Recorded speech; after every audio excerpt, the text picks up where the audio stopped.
বিকেলবেলায় ঘুম থেকে উঠে আমি যাচ্ছিলাম রাস্তা দিকে পেরিয়ে, আর রাস্তা দিকে পেরিয়ে যেতে যেতে দেখলাম কতগুলো ঘড়ি পড়ে রয়েছে। আর এই ঘড়ি উড়ানোর দিনগুলো খুব মিস করি। এখন বড় হয়ে গেছি, আর ঘড়ির দায়িত্বের জায়গায় এখন পড়েছে পরিবারের দায়িত্ব, তাই ঘড়ি উড়ানো ভুলাই গেছি এখন। চলো দেখি যাই কিরকম করে ঘুড়িগুলো উড়াচ্ছে। দেখো এরকম করে ঘুড়ি উড়াচ্ছে। তোমরা হয়তো আগে ঘুড়ি উড়াইছো, আর এখন সংসার বা পরিবারের দায়িত্বে সব ছেড়ে দিতে হয়েছে। আর ওই তো উপরে ঘুড়ি উড়ছে দেখতেই পাচ্ছ।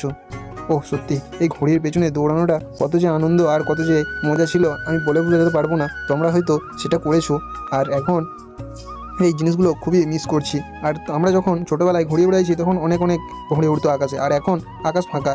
আর আগে রথের ভিডিওটা এই যখন বললাম যে ঘুড়ি, এখন আকাশটা কিছু একটা জিনিসের জন্য ফাঁকা, সেটাই হচ্ছে ঘুড়ি।